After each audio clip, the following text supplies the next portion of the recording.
Welcome back to the Reseller Journey podcast. And in this episode, we got my man, Josh Galt, full-time reseller here with us. And we're going to be deep diving some topics, eBay sales, eBay growth, problems with eBay. But before we get into it, we're going to be talking about a video that came out in the reselling niche last week by Zach Rios, really great channel. And he deep dived kind of the whole landscape of YouTube reselling, and is it as easy as it looks, and why there might be some mystery behind that. And Josh, I wanted to actually just jump right off the bat with that topic to kind of get your thoughts, get your insight. What do you think? Can we learn from these people?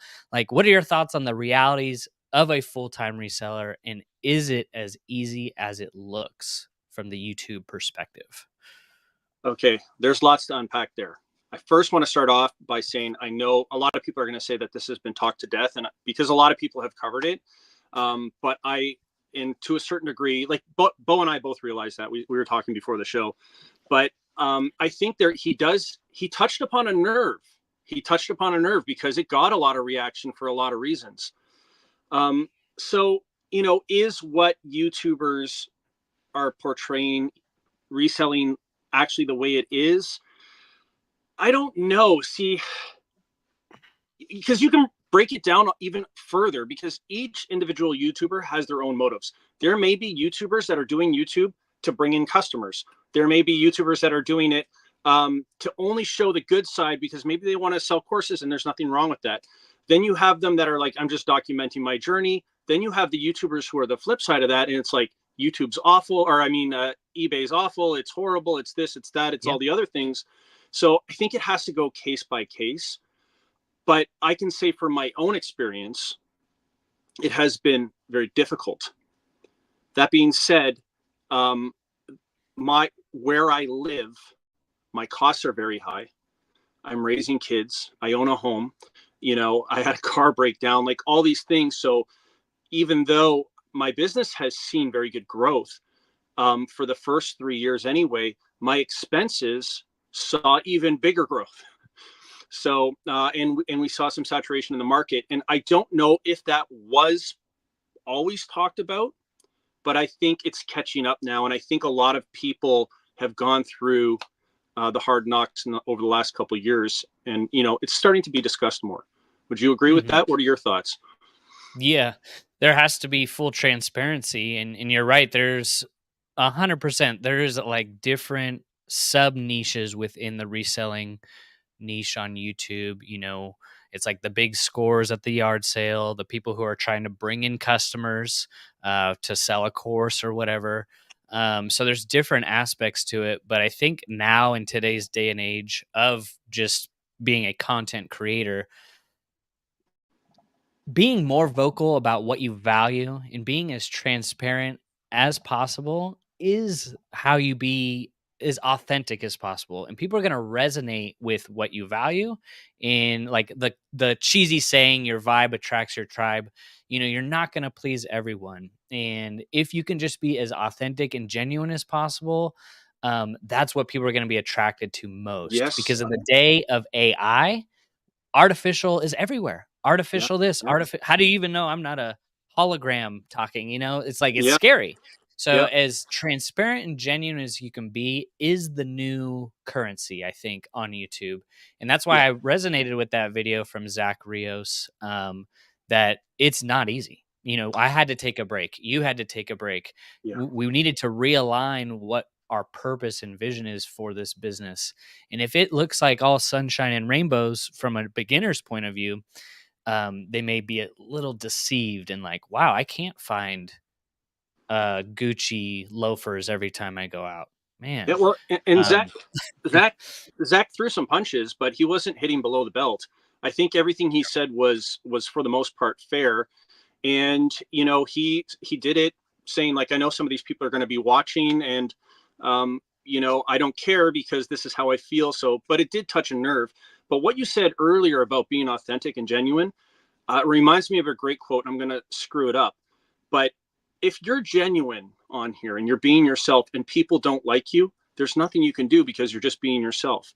But if you're pretending to be someone else and then they don't like you, now it's double, because that's not even who you are and they don't like you. So you might as well just be yourself.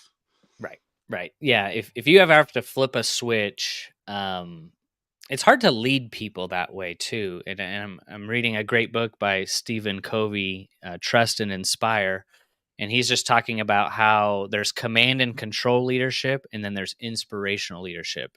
And the people who inspire people are the people who are working out of authenticity, being themselves. When you have to turn something on, um, that's like performing, and it's hard to always perform. So yeah, being yourself. And I think showing the failures is important as showing the successes, because there's no one that's gone in business that hasn't failed at least once, right? And I love So those. I love the stories. I really do. When I hear um, other entrepreneurs who I consider have made it, or they're where I want to be, and they say, I had this happen and that happened, and they have all these battle scars. I really like that, actually, because it resonates with me, because I've gone through it myself. And there have been days on eBay where I didn't get sales for 20 hours. And I'm like, what is going on? And then the next day and it's great. That's that up and down roller coaster. So I think we all experience it. Maybe, Bo, there are people out there that just had it easy, and it just, everything came easy to them, and there was never any struggle or any problem. I'm not going to discount that, but that's not been my experience. right, Especially if you're a breadwinner and you have a young family. That's, right, the pressure's on to perform. 100%. Yeah, that is a great point too. Yeah, it's like this quote is been always stuck with me. People don't really care what you go through. They care about how you're going through it. Like, can you be okay with a 20 hours with no sales and still be confident, like, hey, this is okay. I'm not gonna go and you know throw in the towel. But they want to see, like, how are you going through that process. Yeah. We were just talking about before we jumped on, was like January for me was my lowest month in sales since 2.5 years. So that kind of gets you a couple more gray hairs coming out, like, Oh that's yeah. stressful, very Yeah. stressful. So that's why going back to, like, when I first started the channel, I initially just wanted to document, to help people, and nothing's changed there. So that's why I do want to show the mistakes that I made. I think it's Yeah. important. When I first Um, when I first jumped on YouTube for doing this, I've been on YouTube for a long time. I for used a to talk while, about gold and a silver. long, yeah, yeah. I used to talk about silver and precious metals, and I don't know if those videos are still up or not. But when I started on YouTube for reselling or selling, whatever you want to call it, I was running into problems on the platform that I couldn't answer myself. And I said to myself, I wish there was a community where you could just talk to other people who have done this already, and they could kind of mentor me and help me. And I'm like, I'm just going to do a live and just start asking for help. And people started coming, and they're like, I'm having this problem too, and everything else. And then it sorted me out. And when I started seeing all the problems, and I see James in the chat and some others, when the glitches and all this other stuff that was going on, I started getting really frustrated. And I think it came out in my videos. And I don't know what the 5 stages are, but I eventually reached acceptance that here we are. I chose to do this. I knew there were problems. I pursued it anyway. So, Josh, you either got to figure it out and do the best that you can to make this viable, or stop doing it. But Mm-hmm. January for me was terrifying. Like, we forecast our business growth based on like recent data. January was so bad, and I'm like, okay, so we're going to go into the summer slowdown. It's even going to get worse. I'm in big trouble here. But luckily, it's improved since then. Mm-hmm. Yeah. What a ride, Bo! What a ride. No, it is. It is. And then it's good to help calm that down, looking at big picture stuff for me, like looking at Yeah. my yearly sales data, and just go, hey, if I'm on pace for last year, that's good. I might be spending a little bit more, but I'm kind of in a whole renovation mode. My business is completely different from this time last year, so I'd expect to see a drop off. but hopefully I'd be making more money. My net back into my Yeah. pocket should be getting better. But I want to actually acknowledge people in the chat before it gets before it gets too long, and then we'll jump back into it. But good to see everyone. If you guys have questions, just drop them in the comment section. Good to see you, Reseller Rowboat. Benedict here. What's going on? Taking listing photos as we speak. Nice. Good job.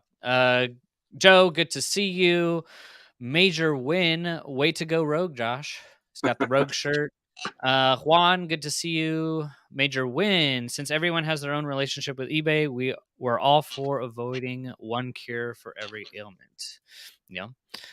Silver hair stacker. Howdy, you have Josh, the world's best Canadian reseller on. Yep. Good to see you. Hi, Doug. Silver hair stacker. In the age of robots, humanity is the new currency for sure. Yeah, it's pretty crazy. Donna says location, location, location. I go to the same Goodwills as Zach here in Raleigh, where I live, but also have been into Boston, Orlando thrifts and the bins. Not the same. Yeah, actually, let's touch on that. I really do believe that reselling, how your business is, at least to start, can really depend on where you live. Yeah. Say you live in Alabama, Mississippi, I don't know, where maybe sourcing product physically might be a little more difficult. You kind of touched on that. How has that been for you? And you're in the Toronto area, I Yeah. think, and your cost of goods are probably crazy high. Yeah. What do you do to kind of fix that problem? So I source on both sides of the border, but clothing, for example, I'm at a major disadvantage because nowhere, either in Western New York that's within driving range or Southern Ontario, really has a Goodwill bins. So if you're buying with a tag on it. So on average, you're going to pay about $7.99 for a piece of clothing. Already between the returns and everything, I can't compete because I know someone else is getting it for $1.69 a pound. So clothing is out, and this is to agree with Donna. I mean, a lot of it depends on where you live. Now, in this area, there's a lot of history, a lot of photography history. Kodak was in Rochester. The War of 1812 was fought here. A lot of the country was, well, all of the country was settled in the east. So there's a lot Mhm. of historical and antique items that you just can't find on the West Coast necessarily. So this stuff kept turning up, and I thought to myself, why am I ignoring this and fighting a losing battle? Why don't I embrace it? So, like you said, your business changes based on what's available in your area. If I had to be a clothing or a shoe seller, I couldn't. I'd have to go somewhere else. It's just not available in quantity. It's available, but not in quantity, and certainly not to scale. So I think Zach has said something that I think has, with that, he did say, it's difficult in North Carolina or wherever he is, but I think that is something that everyone kind of knew. I mean, if you're living in Boise, you might not get the same stuff that they're getting in Miami, certainly. So Mhm. Mhm. Yeah, and you just gotta kinda be innovative if you are in that spot of, "Hey, I have one Goodwill an hour away." You're gonna have to figure out, "How can I get product to sell for a profit?" yeah, Obviously, there's online arbitrage. That's big in the Amazon resale space. Because essentially what we're doing is just trying to sell stuff for a profit. So whether you gotta look online, you gotta buy some storage units, you gotta go to some rag houses, I don't know. You just gotta be innovative now more than ever because the competition has risen significantly just in 3 years. yeah. Um, so we gotta think in new ways about solving old problems. But yeah, that's something I've experienced too. Having a hard time sourcing product. Paul Heavy says, "What's saturation. going on?" Yeah, I mean, every Heavy thrift store I saturation. go to here in the Portland area, when the thrift store opens, there's at least 20 other resellers in line. So, which is fine, fine for me. Major win. It's good to have a nerve hit every once in a while. Reseller Rowboat says, I've always been transparent with my numbers, but now I feel like sharing great numbers for me is bragging and sharing bad numbers is complaining. I don't know. Yeah. I mean, I want to show it all. I mean, there's days where it's like, man, I sold 9 items today. What's going on, James?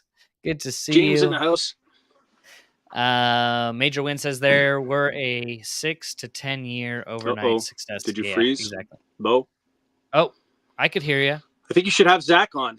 Are you there? There we Yeah. are. Good. Yeah. Okay. Yeah. Yeah. Yeah, this is a good point. You know, what we see is overnight success. Maybe that person had been working for 5 to 10 years on something they, got to also realize the perspective of who people who resell full time. 99% of them aren't on YouTube. You Yeah. know? Oh, So, 100%. So, and if you take, so a lot of people will talk about tech because tech was wildly successful in reselling. But I mean, and James too. Um, but if you listen to what they say, in the beginning, they struggled and they grew and they hit a good run, with the economy and everything else. And they were trailblazing and all this other stuff. But they also, it's not like they started doing, turning over these huge numbers. They went through it all too. And, if you listen to them, they also have their battle scars and their war stories. So that's one thing I would say is that if you are new to this in the past 4 years, like I am, it's not abnormal to have struggles and make mistakes. It's actually normal. That's the learning process, in my opinion. hmm yeah, I think learning from other people who are doing it on YouTube can just be a way to speed up the process. It's like Sure. reading a Yeah. book about math, and it's like, hey, you would have done it by yourself and it may take you 5 years to learn, but if you read a book it may take you 5 months to learn because that sped up the process. YouTube is like You a know, university, right? We're here to learn. Doesn't mean you need to apply what you're hearing, you know. I'm very stupid though, because I hear people say things and I know what they're saying is right, but I will challenge it and still do it my own way. Eventually I will come around because that's good advice. But if I would just do it that way in the first place and stop being such a stubborn butt about it, I might have saved myself a lot of heartache and headache. But um, this is another good point, and this is to counter what Zach was saying. A lot of the information, like let's take the bolos and all that other stuff out of there, and look what I found at the garage sale. But if you go to the nuts and bolts of a lot of what these guys are saying, like tech and even James and just the guys that Pete, Craigslist Hunter, they're not wrong. They're telling you processes, and the processes are correct. And I can say that because I used their processes, having tried it another way, and it didn't work. So I would agree with you. Yeah, there is a ton of great information. It's like university, all at our fingertips. hmm yeah, I think that just comes like with some discernment of like if you're a beginner and you're jumping into, let's say, Paul Cantu's videos where, wow, I could just go into Goodwill and find that $800 shirt. No one else is doing that. I Yeah, think there is like that sensationalism aspect of like, I wouldn't call it clickbait. It's just a different type of niche, viewer for that content. But you can feel deceived that like, man, I went to 10 Goodwills, I didn't find nothing. And exactly. that's Yeah, real. That is so it's real. real. Like I walk to a Goodwill for an hour and find nothing, and I just go, well, Yeah. it's depressing, but at the same time, it's different Well, and nowadays. to build on that, storage lockers, for example. I just did a bunch of storage lockers, and almost everything went into a 40-yard bin. And that's the Oh, reality of storage lockers. It's mostly neglected garbage, and once in a while some good stuff. But if you were to watch it only on YouTube, gold, guns, silver, coins, watches, it's not my experience. like the storage unit, storage treasures or whatever.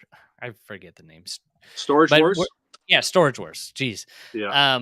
You think that if they put out an episode where, hey, we're gonna buy all these units, oh, we found nothing. Like, is that Yeah. that's probably more of a Yeah. reality, but would Sure. that Yeah. get viewership? Yeah. I don't know. Yeah. Well, we found all this used oil because the guy didn't want to bring it to the dump and pay. So he got a storage locker for a month, filled it with oil from doing oil changes, put some boxes in front, and then let it go into receivership. That's Yep. that's the stuff that happens. Cheaper. Find a locker full of asbestos. What do? That's an expensive problem now that you just bought. So yeah, it's not all. You get wins. You get some Mhm. good stuff, but it's certainly not always the case. Yeah. Silverhouse Stacker says, "Yeah, I don't like Josh much for 11 years now. He's like my ornery little brother." Donna says, "So he's not really explaining what the deal is in the locations he showed going into compared to what these other successful clothing pickers find in better cities." Yeah, I mean, it could have been a long video at that point, but I agree. It's good to have like some contrast. Like, well, what are they finding? Maybe because they live in Dallas or Florida, the more popular thrift states. Uh, Paul says sourcing on eBay is criminally underrated. I agree. Yeah. Yeah. Yeah, he's a big sports cards guy, especially buying in bulk. He's probably picked up Mhm. some really good deals here. Donna says, and yes, Josh, I agree with you. Personal economics is extremely beneficial to one's success as a reseller. Yeah. We're all in different situations, just like you said, Josh. Like some of us have families, some of us have a mortgage Yeah. payment, health, medical expenses. Some people are just single people doing this on the side. So you got to really put into context of like who you're listening to and, you know, figure out what their situation is better before you start, just going all in. Um, Maya says, hello, good to see you. Flip it good. Hello. Juan, yep, the dark forest analogy has been used for human communities avoiding bots and AI on the net. Maya says, "Oh yeah, I don't live in Florida, but I went to the Orlando bins once on vacation. It looked really competitive, and they had people line up 20 minutes for the new bins. Yeah, Yeah. 100%." Major Win says, "Major disadvantage should be our new name." Rochester has a Goodwill bin store. Is that close Yeah, to you? that's still 3 hours away. So Okay. to do the 3 hours, go to the bins, 3 hours back, there's 6 hours. I really only have 9 hours. Like it's tight picking up kids, dropping them off. So Road trip. Yeah. yeah. Right. Well, eBay just came out with their quarterly report and whatnot. I want to deep dive that a little further. I guess kind of like the overall big picture view outlook for resellers, like going off what we were just talking about, like finding inventory. Is that proving to be more difficult? And what is kind of your thoughts on reselling in 2024? Okay, so for the eBay quarterly report, I didn't even look at it intentionally. I was like, I don't care because I used to, but now I'm like, I see all that data already in my own business, and then I report it to eBay, and then they report it to their shareholders. So I feel like now I'm just looking at the microcosm of my own business and focusing on, providing the best experience for my customers as possible and giving them the best product that I can find. The second part of that question about sourcing, it is constantly changing for me. I have dedicated dealers that I work with, but even that is difficult because they want more. They know my store. They want to try it and sell it themselves. I find that storage lockers are very expensive. I don't go to thrift stores anymore, so I'm back to bulk buying. But yeah, it's constantly a bob and a weave. You can still find really great deals out there, but for me, it's certainly not in the thrift stores. The ones we have near where I am are Savers, and it, I saw cut up 2x4s for sale for $749. Cut up 2x4s. Oh my goodness. They've lost the script a little bit.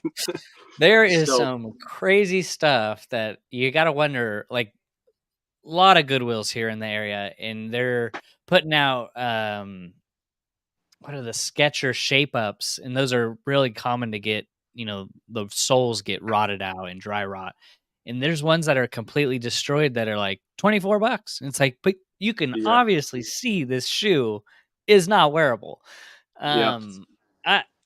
It's crazy. I almost think, man, if you're opening a thrift store in 2024, your profit margins may be pretty good here because if you're getting it for free, you yeah, know, yeah. I don't know how much garbage they get, like how much stuff has to go straight to the garbage, where people are right. like sneaking in their kitchen crap and putting it into the donation bins and stuff. But yeah, it's so highly competitive, and all these new people that are coming on, because there's constantly people leaving and coming. But if you're starting to do this, even part-time, those people are going to garage sales and they're going to thrift stores. So I don't want to compete with them anymore. I don't want to stand in line. I don't want to look for clothes, that have been picked over 100 times already. So I just, you want to go in a direction where there aren't too many barriers in front of you, because naturally they're going to be a lot anyway. So that I spent a lot of time last year trying to navigate myself in a direction where things weren't in my way like that. Mm-hmm. Now, how about you in your area? Are you finding that you've had to change the way in which you source to remain successful? Yeah. So, like, if I don't go to at least 5 to 10 thrift stores a week, I'm not able to find my 140 items for the week. That is the key performance indicator to track in my business. How many stores I went to how many listings I'm able to put up. So if I go to 2, I'm not going to find 140 items. Yeah. At least 5. So, I've had to change everything up because this time last year I was buying bulk bales, bulk wholesale, even the Goodwill bins sprinkled in there. And I just found like the quality of the items that I was putting in the store were not what I was proud of, Yeah. And now that I've changed things up, going to these thrift stores more often, I feel better listing these items in the store, and it's showing in the results. I Yeah. love the data. I love looking at the numbers and seeing the total go up every week, the payouts getting more and more. It feels good again. Like, obviously it doesn't feel good for a full-time reseller to see your numbers go down. It's definitely like a kick in the pants, right? But to see them go up, it makes you gain that motivation and Yeah. inspiration that got you into this in the first place. So, um, do I want to be going to 10 thrift stores every week for the rest of my life? No. But I think that this is the starting point to something bigger. I'm enjoying it, and I'm just finding more enjoyment in finding better stuff. Um, Right. Obviously, it's very competitive, but I'm not listing 100 items a day. I can find Right. 20 in my area. And what about you? Like, I know you were listing a lot of items. Are you still doing that model? Are you still listing a good bit of stuff every day? I slowed down. So it used to be that if I did storage lockers or estates, anything worth like $7 or more was going up. Now a lot of that stuff gets donated. I really am getting pickier with what goes up, just for a number of reasons. Storage, shipping costs have gone up, packaging costs have gone up. It shrinks that margin away to make to the point where it's not really worth it for me. Um, so I think, yeah, I mean, I've I've definitely changed what I put in the store and how much I list. I've been buried in inventory for the past 2 weeks, so my listing has really slowed down. And to be honest with you, the stuff I'm listing is not really stuff I enjoy. So I'm kind Mhm. of just trying to be the machine to just put up 20, 30, 40 a day. Mhm. Some days I do it, some days I don't. But um, yeah, not the 150 that I was doing earlier in the year for sure. And Yeah. you know what? Well, It change. depends too. I'll tell Mhm. you what, Bo. If I'm listing CDs, I can easily do 200 in a day. It's very easy to do.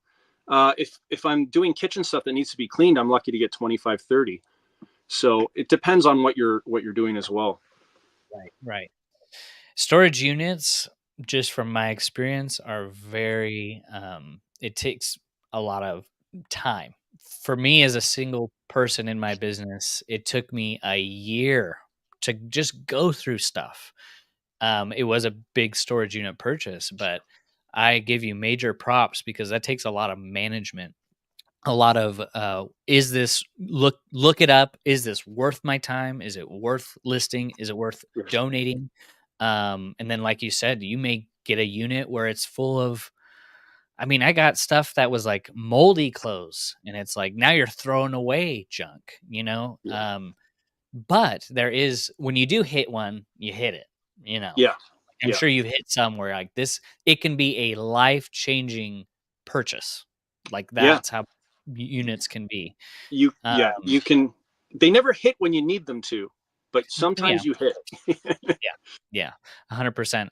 Lag says, "Howdy, good to see you." James says, "Make some reseller trading cards that are going crazy." That could be interesting, like holographic ones and stuff. That would be good. Donna says Florida major cities all have great thrifts. Yeah, that's what I've been seeing and hearing. Crazy. And Florida in general is great for Amazon as well. Like a lot of those outlets. Well, Lag says no well, shot. well, there's, I mean, the port cities, the port of New York, Boston, Miami, San Francisco, Los Angeles, Portland, Seattle. These are huge port cities, and that's where the stuff's coming and going. So you're gonna probably find more. But if you live in Louisville, Kentucky, or Winnipeg, Manitoba, chances are it's just not going to be the same volume of stuff. I have an interesting thing I wanted to bring up. So prior to the 1990s in Canada, there was no real free trade. There was tariffs on everything going back and forth. So a lot of the vintage electronics and stuff like this really good stuff, it never made its way into Canada because the cost was so high. So Canada was in a bit of a little bit of a later stage when it came to like the cool shirts and the rock shirts and the electronics and everything else. So if you want to be an electronics seller or a video game seller from the 90s, chances are you're not going to find as much as if you go across the border into New York, where that stuff is a little more plentiful. So that's really interesting too, that if you live in Canada and you're a reseller, you have to keep that in mind, that especially with vintage, you're not going to find what they're finding, what the Americans are finding. Not a chance. So do you, since you're in Canada, are you finding who's your customer? Are you shipping majority to Canada or to the US? Or is it the split? US. Okay. Yeah, Yeah. I ship as much to Canada as probably anybody else. They have to pay tariffs, import fees, all this other stuff, taxes on taxes on taxes. So when a Canadian, and I mean anybody really, like a European or a Canadian, when they go to buy something from you, although you may offer free shipping and you're selling it for $19.99, their total bill might be like $62, because they got to pay the import fees, eBay shipping fees, the opening fees, the tariffs, the this, the that, and the everything else. So in the case of like Europe, they're paying VAT taxes and they're paying packaging costs and all this other stuff. So I've really noticed a drop off in international shipping. It's International. it. The U.S. is it. This is the place to be. Yeah. Hmm. You know, Yeah. if you don't live in the U.S., your number one problem is, how do I get access to the U.S. market? That's why this warehouse is here in Niagara Falls, because Oh, the okay. U.S. is the place. Nice. Yeah. Oh, 100%. It's like for example, like just what I've experienced, there's this side hustle blowing up, TikTok shop, and it's only for US, and there's so many people wanting to get into that, but they need to show proof that they live in the US, Yeah. and a lot of people are trying to get into it, buying fake accounts and whatnot. So yeah, the US is it if you want to start a business, being able to operate within it. um but there is a lot of virtual stuff you can do. So yeah, I And agree. many other countries don't have the throwaway culture that we have here. So, even sourcing in some other countries, people just don't throw things away. It's just Mhm. not that same consumer mentality. So, in many ways, we're very blessed to, and no matter where you live, to have the opportunity. Because even if you live in the middle of nowhere, some yurt in Wyoming, you can still Pretty you cool. can still Yeah. source online. There's still opportunity that others don't necessarily have because of import fees and export fees and everything else. So Yeah. there is lots of opportunity here. Yeah. Look at the bin stores, look at the junk removal companies. I mean, these companies they're not nonprofit. They're making money picking up people's junk and whatever they do with it. Yes, so it is a blessing. I think the room for resellers is so, like, look at how much stuff gets thrown away. Like met millions of metric tons every year. There's no way if everyone was a reseller, we'd be able to, make profit out of all those items. Like there's a lot of stuff out there. I think now more than ever, we just got to think, what are some new ways that I can get product? Yeah. Obviously there's types of saturation, but I think those are cyclical as well. Um, But yeah, that's a good point. Donna says it's not unusual for them to run out of shopping carts here in North Carolina. We have baskets. Yeah, those baskets with wheels that you roll around. Um, yeah, our if you're not in the first hour, 30 minutes to an hour at the thrift store, you're not going to get a cart. You'll be carrying what you find. James says most of us have hard heads and have to feel the wrong moves ourselves. Yeah, yeah, 100%. Yep. Maya says, yeah, like I said, I was only there for vacation. I didn't have much time to shop, so I just went to the bins. I found good stuff there, though, without waiting in the new bin line. Nice. I think you were talking about Florida. Florida's a good one. And you brought up a great point, those port cities. Oakland, San Francisco, Florida's a huge one. I was shocked, though. I thought my Goodwills in Maryland were overpriced, but the store pools in that Florida bins were even more overpriced. Yeah, the bins here is $159 if you buy more than 25 pounds. But yeah, prices are going up. Lag says more like Todd's great great great grandson. I don't know. Maya says, does Canada have any Goodwill bins? One, I London, Ontario, I think is the only place with bins. Is that a far? Well, that's on the. It's like a 3 hour drive for me. It's quite a ways. Yeah. Your return on investment in the driving has to be like, because your time is worth money, right? Yeah. If you're spending 6 hours driving, you're like, man, I could have just maybe spent that 6 hours going through a storage unit. I I have don't know. I have an interesting business that somebody else is doing. They turned their clothing company into a 7-figure company, but their model was, I guess, when Goodwill, Salvation Army, Savers, all these, when the clothes they just cannot sell. It either goes to a rag house or it gets baled, sent to the Philippines, and then processed over there. They're interrupting the shipments on the way to the Philippines, shipping them back into the United States, and then putting them up on eBay. And they've turned that into a 7-figure eBay business.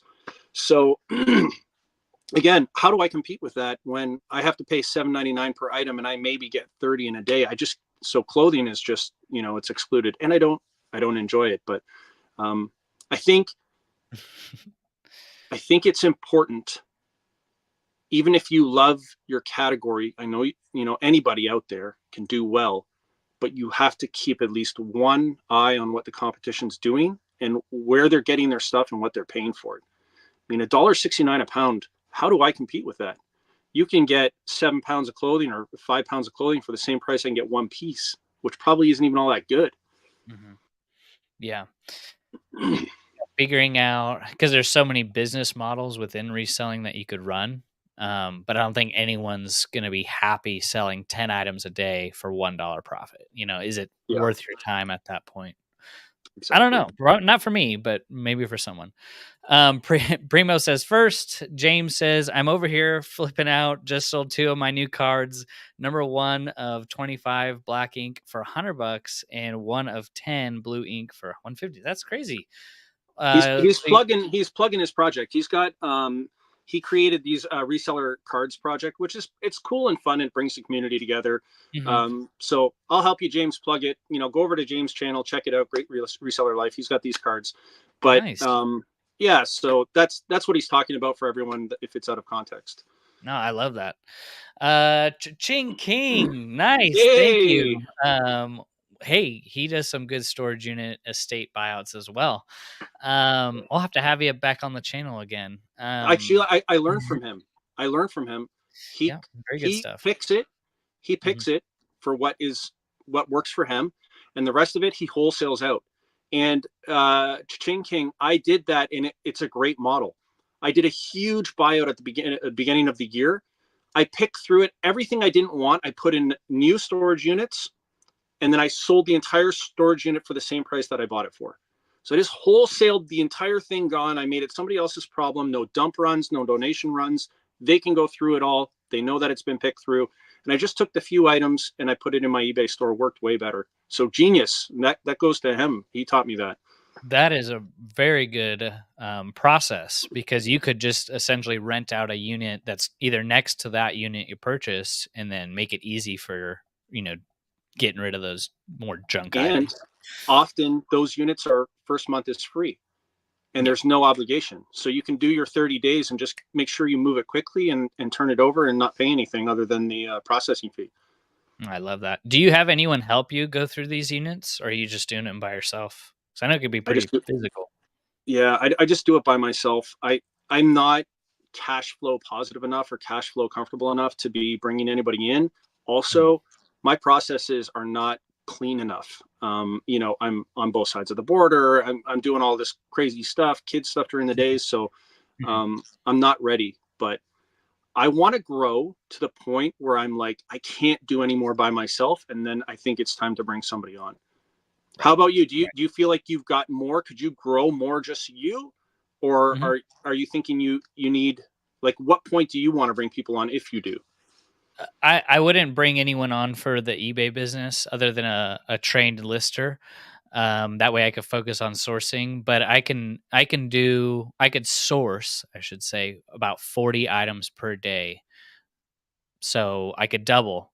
But then after about 40, I would have to be driving way more than I want. And then I'm going to look into then take my sourcing life and do more Amazon to scale.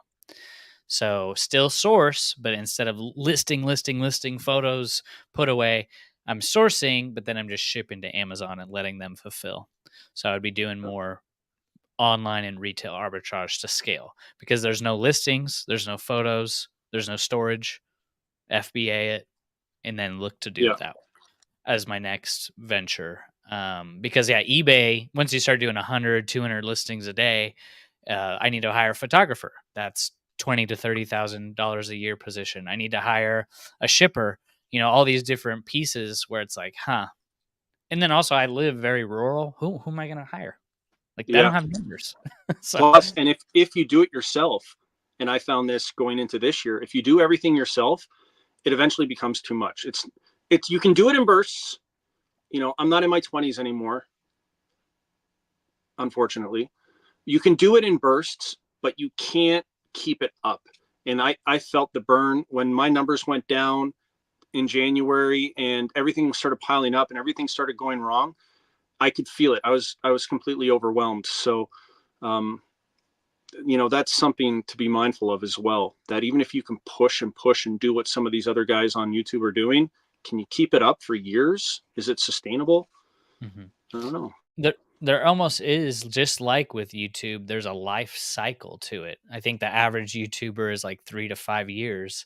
I think that's the same, like, unless you're innovating greatly in your resale business, you may try to add on different things, like other resellers are doing. You're seeing them, Whatnot, and the live Yeah, shows, and maybe getting into wholesale like Tech is doing. There's like a transition phase that if you don't do something new, maybe even within the same niche, you will. I think there is a burnout effect. yeah, Um, yeah, so that's kind of my vision for the future, is like, hey, I think 40 listings a day would be ideal at my max before I'd have to hire someone. But yeah, resell crazy, what's going on? Good to see you. Lag says Todd's building his own estate sale. Caleb, what's going on, brother? How's everyone doing? I'm doing well. How are you? Spam Banshee. yeah. Aloha Bridget, Bo. Josh, good to see you. Major win. Motorcycle dork, what's going what's going on? on? JC Cycle. Good to see everyone. I appreciate everyone sticking around watching. If you have a question, just drop it in the chat. Sold a Stonehenge picture. Nice. Was it AI? Was it I real? think he's following my store. Oh, nice.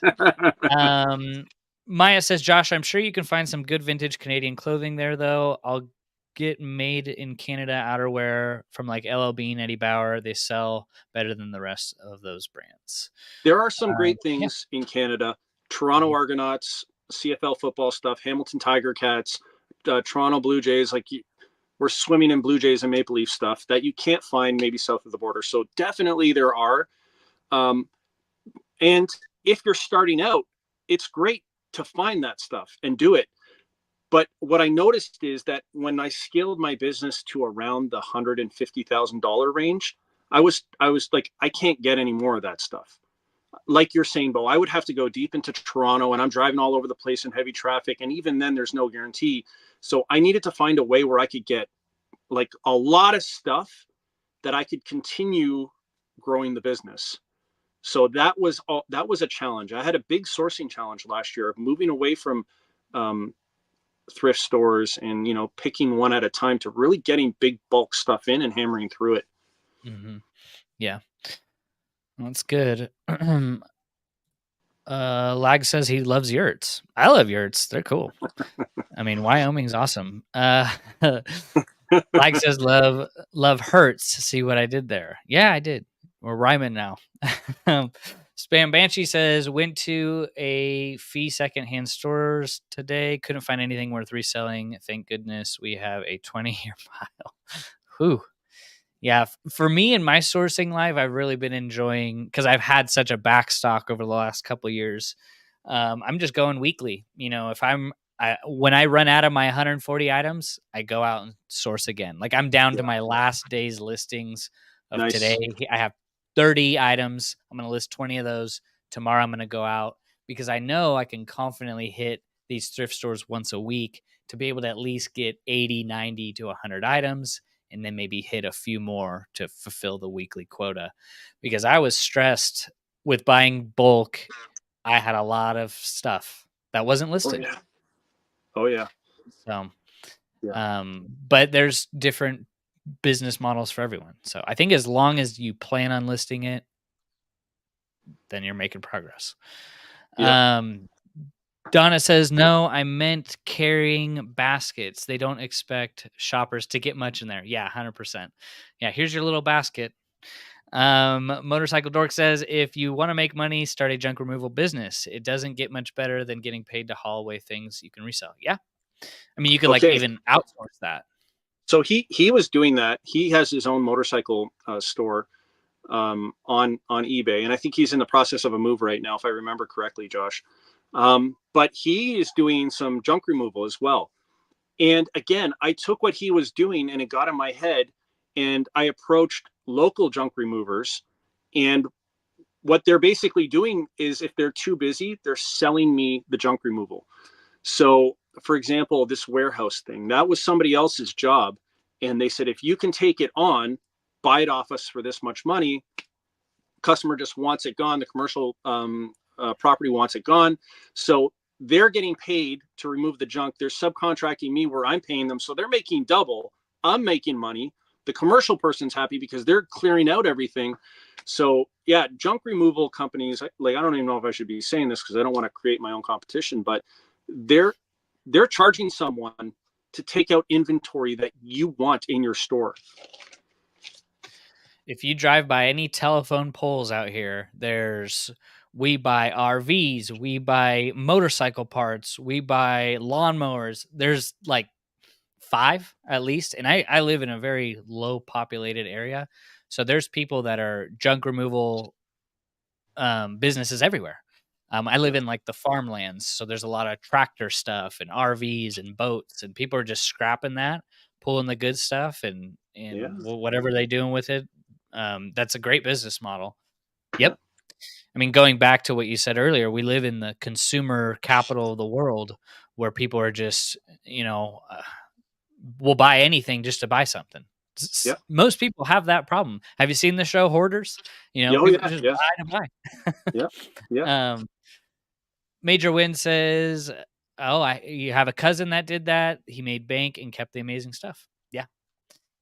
Not every load has stuff worth keeping, but when you do find something, the cost of goods is the best. Yeah. Basically, getting paid to get inventory, and sometimes you probably get stuff full of cockroaches. That as well. I own a small thrift store in the Philippines myself. Any clothing don't sells in eBay within 4 months, we send to our thrift for a small profit. Awesome. Nice. Nice. That's very good. I found a thrift store that operates a little differently that actually buys inventory instead of just donations, and I found the inventory to be better because I they're would buying like to it. ask situation a question. How Mhm. how did the Philippines of all places become, it's like the capital, the world capital for vintage clothing. There is Yeah, it is.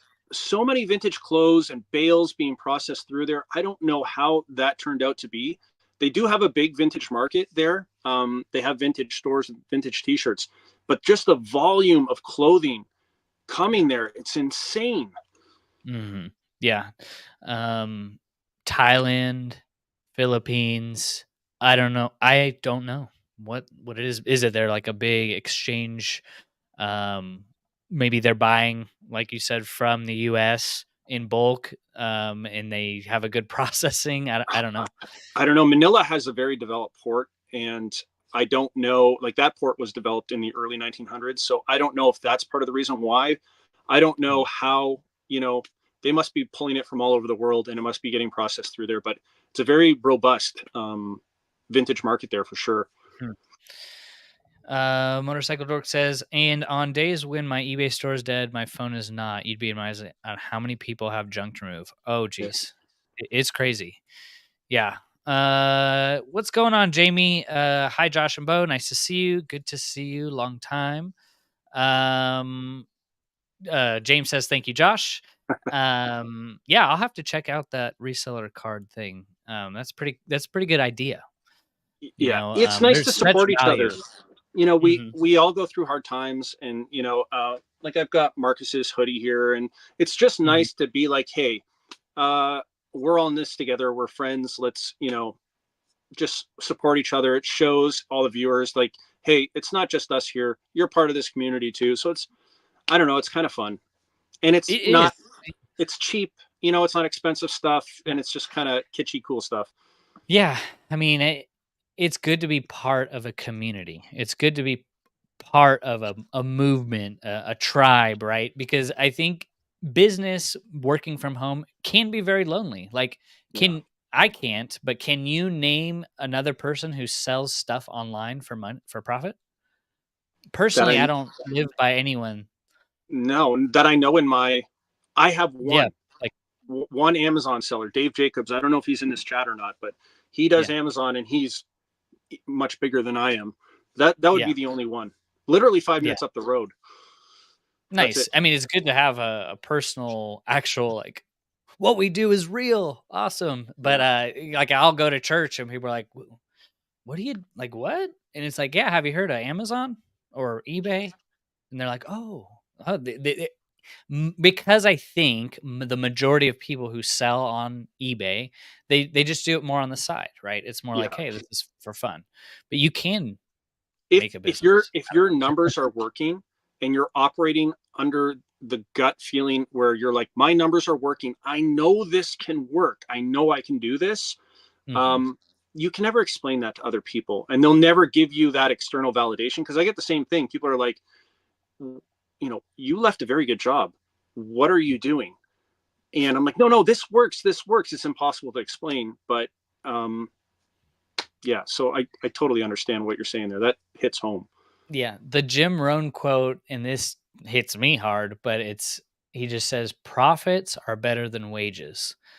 There's nothing wrong with getting a job, and it's great if, especially if you have a good paying job, but profits can be scalable. Your job is you're paid according to the value that you bring to the company. Profits, you can scale that. Yes. And unless you go and develop more new skills for the job, and that just stuck with me, Yeah. and I think that everyone has the potential to run their own business. It's not going to be easy, like YouTube, uh, kind of proclaims it to be, but um, I think there's potential for everyone to do this full time. Yeah. Um, You but the can people who, can yeah, like the people who are determined to do it is going to be few and far between because it takes a lot of discipline, which people yeah, lack. and smash through those walls of, you hit all these problems and you're like, I'm going to solve this problem and keep going forward. Running your own business, being an entrepreneur, whether it's on eBay or somewhere else, The ceiling is infinite. You can grow infinitely, but you can also go to zero very quickly. If you're not learning from your mistakes, the losses can be infinite as well. Lawsuits, everything else. But for some people, they just have that pulse in their body where they doesn't matter who they work for, how good their job is, they're just not happy. They got to do it themselves. And there's no stopping people like that. If you want comfort and you don't want risk, then this is not the game for you, because there's so much risk and so many problems. Never comfortable. Never. No, no. It's you can say, "Hey, it's okay. I haven't had a sale in 20 hours. I got this bill to pay, this bill to pay." There is something in the back of your mind where like that's kind of like you're not comfortable, right? It's Yeah. oh, okay. Like I kind of use it to just push me forward to be able to get better, but it's not like, hey, I'm just sitting out in the lawn chair. Things are great. It's tough. It's like you have a business and you get no customers for the day. That's not a good feeling. Like, No. No. And the failure rate is so high, and this just goes to prove that if you have it in you, you have to do it. You just have to, and you have to keep going. Mhm. If a business failure rate is 80% of the businesses fail within the first 5 years, if that's actually the number, I don't know if it is. So that would have to be data checked, but let's say it is. I mean, apply those numbers to any other situation in your life. Like if I pulled up to your house and I said, "Hey, Bo, let's go for a ride into town." And you're like, "Yeah, okay, no problem." Just so you know, you get in this car, there's an 80% chance I'm going to kill both of us. You'd never do it. You're like, "I'm not getting in the car with you." But with Yeah. business, we're like, but that 20%, it's going to be such a great ride. I have to do it. It's like the moth going to the flame, and it is achievable, but we have to clear those obstacles that keep getting thrown at us, in my opinion. And I could be Yeah. wrong. I could be wrong. This could be a big failure experiment, but I can't Mhm. stop. And the thing is important that you never want to be at the end of your life thinking, "Oh, I could have done that, but I never tried it." That living your life being scared of failure is not the way to live. I'm sorry to say. There's risk, but then there's calculated risk. So there's a big difference. Am I going to jump off my roof to see if I'll survive? That's a big risk. But then there's calculated risk. So, um, but yeah, you're right. You never want to be at the end of your life and just go, man, I could have tried that, but I didn't. Yeah. What could it have been? Um, so yeah, motorcycle dork says you're not wrong. It's insane to see how some people live. Obviously, I don't keep anything from those places. Yeah, it's crazy. Thanks for sharing. Spam Banshee to James. That's so exciting. Air horn blast. Maya says, "Yeah, I know it. I'm a nurse, and that's why I won't ever do home health. Patients were already bringing that stuff into the hospital on their belongings. I can't imagine how their houses are. Dang." Yeah, that's crazy. It's the only thing that has been working for me. Hopefully, I can help someone with the tip. There's enough businesses out there to go around. Yep. Maya says, "Do you have any employee or partners, or do you just work by yourself?" I just work by myself, and same for you, right, Josh? Yeah. Yeah. Well, I mean, other than the partnerships of getting stuff, and Yeah. eBay's our partner, but yeah, the work, just do it myself. hmm Paul says there's a ton of space to innovate with how you sell on eBay. Virtually nobody is doing this. Lots of opportunity with tech and automation. Yeah, 100%. It's crazy. James says, "Thank you, Thrifty Santa. Bo, check your community colleges for students in marketing and advertising. Might find a photographer there." Yeah, the next nearest college is about probably an hour away. Um, but yeah, I'm not discounting it. I just don't. Maybe I saw myself before hiring someone to come work here, but I think things have changed for me. But that is a good tip. It's mostly just me. My wife helps me when she can. It's not easy to work by any means, but the money can be better than eBay sales quite often. Yeah, for junk removal. Awesome. Big Dre says a seller on Mercari asked, What's the best I could do for a shirt? I looked in a store and said I'll match whatever discount you give me on the Godzilla blank." Done. That's good. Nice. Jamie says, what other Canadian items products sell? What should I be looking for? That's a great question. So I mean, for Jamie, I think you're in Winnipeg. I could be wrong, but that's even more difficult than where I am. There's Winnipeg is a small town, comparatively, but even there you have hunting stuff. You have the Blue Bombers, which CFL team. You have minor hockey. Sometimes that stuff does well, sometimes not, especially when it's like weird name like the Winnipeg Moose Knuckles or whatever. You have Yeah.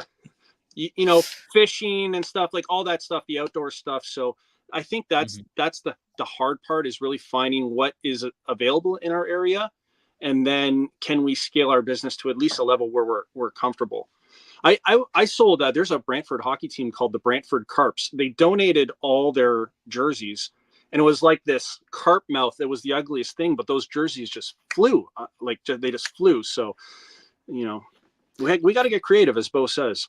Yeah, don't underestimate like destination stuff and local sports team stuff. It's at least worth looking up because I mean they have an audience, right? Most sports teams. Yeah, But and yeah. Jamie, and there's a huge native population in Winnipeg. So like one of the biggest. So and a native French speaking population there. So there's a lot of that kind of stuff, like native crafts, native arts, that they're very collectible and very wanted. But they're kind of in that local community and on the local reservation. So if you have access to that stuff too, I sell a lot of native and Inuit stuff, and the market is, there's a lot of demand there, especially in the US. Mm-hmm. Yeah, it's good to be figuring out your location and what is valuable in that location. Doing that zip code search, going on eBay, typing in the zip code, looking at the radius, and then just type in some stuff, Yeah. sort from highest to lowest. And that way you could figure out what is in my area. So I know I can look for that next time. For me, if I'm looking for summer stuff, lightweight clothing, I'm not going to find it because I live in a place where it rains 8 to 10 months out of the year.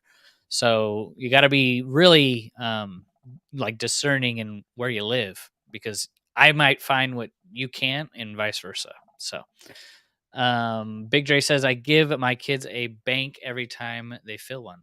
That's awesome. I love that. What's up, Derek? ATL Flippers. Good to see you. They buy storage units. They do really well with them. Silver Hair Stacker Lag has a sign that says we buy used missiles. There we go. You never know what you'll find on those telephone poles. Spam Banshee says Motorcycle Dork has his own website. Nice for the junk removal business. It's not a bad idea. Maya says to Jamie, I also pick up Pajar boots when I find them. Lag says I buy rockets.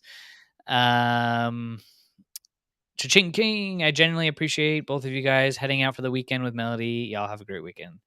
Yes, you too. We appreciate you. Yeah. Take care. Serena says, I buy from Thailand. They sell used clothing in bales. I used to buy a plus-sized blouse, 100 pounds, about $100. It seems like U.S. donate them to third world and no tax for charity. Okay. Yeah. So there you go. It's just overstock being processing through businesses in that area of the world. It's absolutely wild. Mm-hmm. Yeah, I mean, that's why I say again, like, there's no way we're finding everything. When people say, I didn't find anything, well, maybe it just didn't look hard enough. Yeah. Like it's an excuse, but also at the same time, there's stuff everywhere. It's crazy. Donna says, knew a family from the Philippines that lived near my family in Buffalo. The grandmother made ornaments out of wood, and people at the flea market thought she was selling antiques. Nice. You don't have flea markets where you're at? So flea markets and antique malls in Canada, at least in Southern Ontario, it's very different than in Niagara Falls. But you cross this border, and it's like going back in time. Property, real estate is so expensive in Southern Ontario. Just a small parcel of land, like a quarter acre, is $1 million before the house. As soon as you cross the border, that same parcel of land is $50,000. So in the US, yes, that stuff exists. Get up early, go to the flea market. People are very enterprising. So, but in Southern Ontario, it's very rare. And if they do have it, you're paying really top dollar for the stuff. It's not the same with people stuff laying out on blankets saying, $5 for that, $2 for this. It's very different. Yeah. But it does exist. Yeah, it exists. Yeah, for sure. I mean, it's one of the most expensive places to live in Toronto. I think it is the most expensive. Crazy. Sold 3 cards during the live. Nice. Thanks for putting up with me here. Oh, James, I appreciate you. That's awesome. I will have to check that out. Lag says, if you say the word JOB 3 times fast, I have a panic attack. Donna says, what she was selling. Major Win says, you can grow infinitely or fail perpetually. Oh, I love that. Yeah. Motorcycle Dork says, you ain't lying. Lag, I'm not qualified to run the fry machine. All right. So I had actually just a few other questions. You said you didn't look at the quarterly report, which is good because you're looking at your own business. That's going to tell you what's going on, like on a micro level. I guess like to speak to more of the people that are looking from the outside in that want to do this full time. Like if you were to start over in your reselling business, what would be your strategy from the get go? Would you just still be doing what you do now? That's a really good question. I think when you and I started, Bo, you probably started before I did. I don't know. But there was a thought that it didn't really matter what you got. Everything was selling on eBay. So you could just get the stuff and list consistently and put it up. That's changed. If you want to do this full time now, I think you really have to look at your cost side, forecast your cost properly, and then scale part-time, selling items that are going to have to be a higher quality. There's more competition, et cetera, et cetera, et cetera. And if you can scale to the point part-time where the majority of your costs are covered, then you can start looking at it. If I were to do this all over again, I don't know. I think I had to make all these mistakes. I'm too stubborn and pigheaded to, I think, listen. So I really had to make the mistakes myself and be like, okay, yes, that thing that person told me 100 times is actually true, and I can't do that. So, I guess one more thing, and I'm a little bit all over the place, but don't be afraid to fail. If you feel like you are in a season of failing, you will be in a season of winning. You have to persevere. And I promise you, the majority of the people who are starting their own businesses, because 80% or 75% fail, are experiencing exactly what you are experiencing. They're just finding a way. They're finding a way.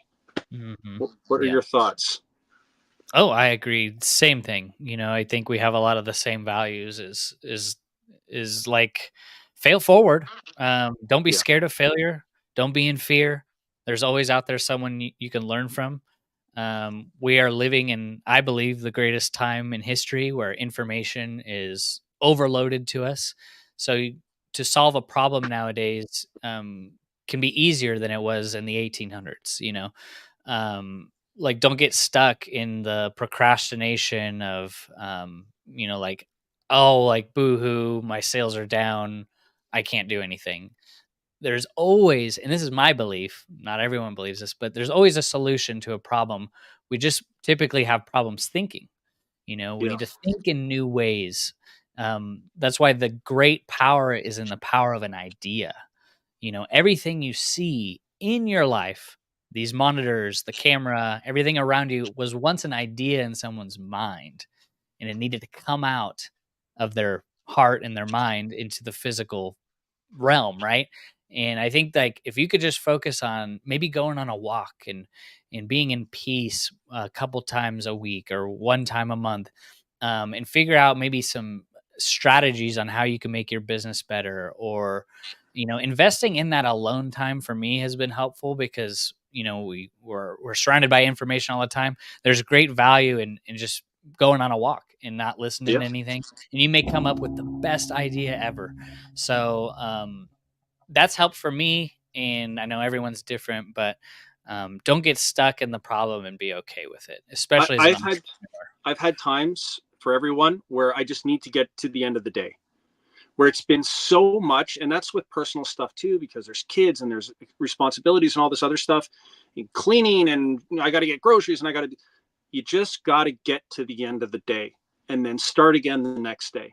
So if you are feeling that much, which happens to people, make it to the end of the day and then try again. Maybe you'll have a clearer head the next day, go for a walk, do these things. Many times I'm fortunate to live near a beach. I just sat at the beach and I was like, how do I get myself out of this? Yeah. And it's helpful. Oh, 100%. And my Yes. favorite thing in this, I don't know who said it, but it's not how you start, but it's how you finish. And I'd go into the day like that because on eBay, typically we can have the worst sales day. And then 5 o'clock, boom, best sales day. And I'm like, what? So Yeah. the whole day you could be complaining, but the end of the day, you never know. Yeah. And it's just like you take that mindset into a lot of things. People are great at starting things, but people are typically terrible at finishing things. So it's how you finish the race, how you finish your day. But I agree. Tomorrow's a new day. Just wanted to shout out Tony and Christian, Resell Brothers, a good example of a They're clothing crushing it. niche doing great on eBay. They're crushing So it. They're crushing it. yeah, Yeah, positive they're light they're in a crushing dark it. space. Yeah. Yeah. So I have your YouTube channel linked below. If people want to check out your content, they might be new to your channel. Definitely give Josh a subscribe.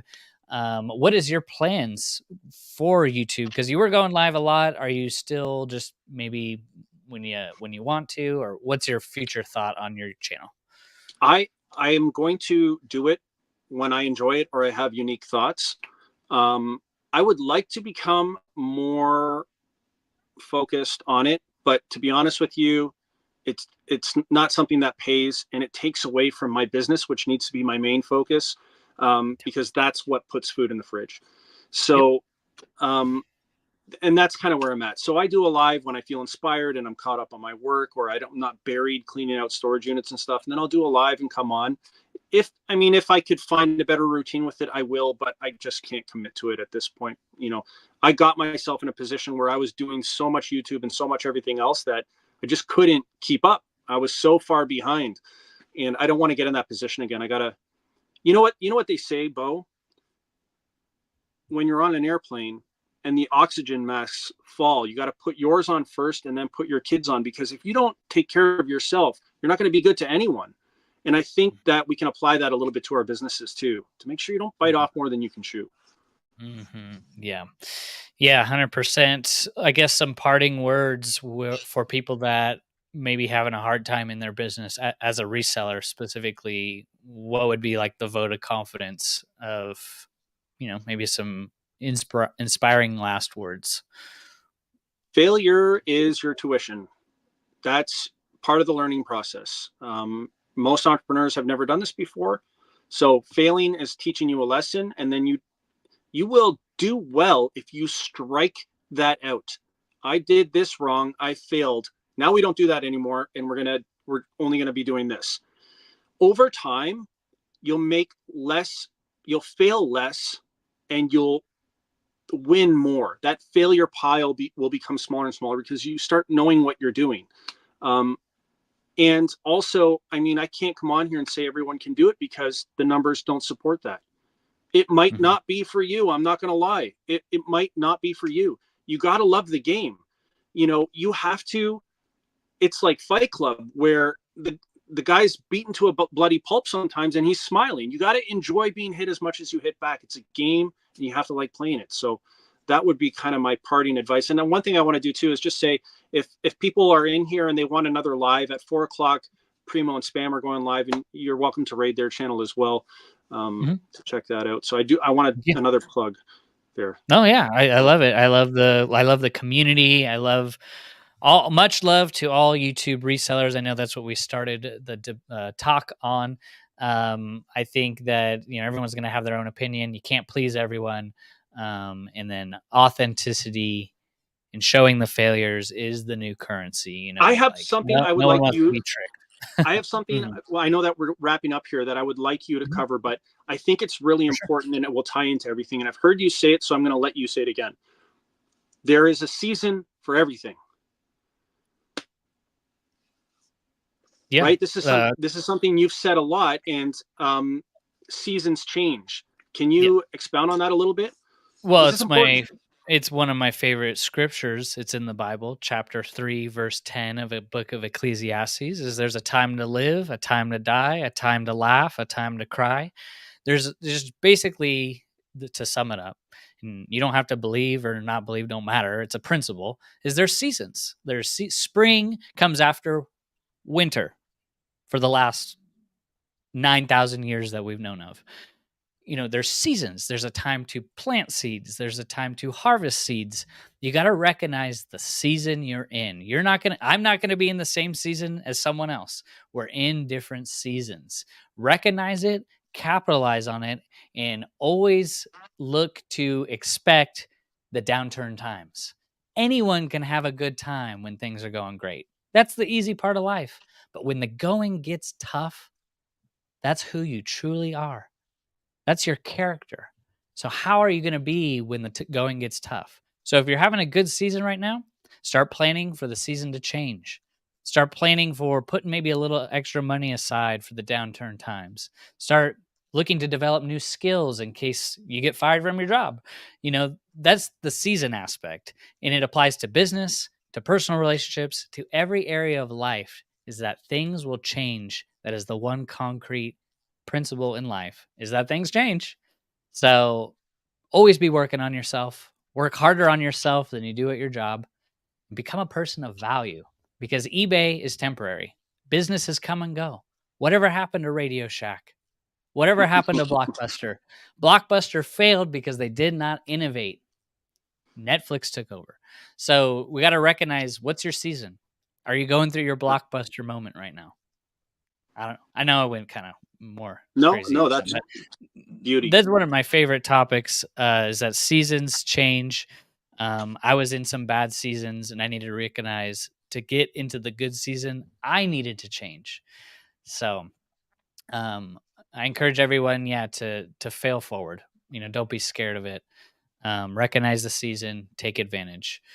But I appreciate having you on. I want to have you on again, just to kind of give you have a good outlook on just the whole of what's going on. Um, and I wanted to touch on more stuff, but this would be a 2-hour stream.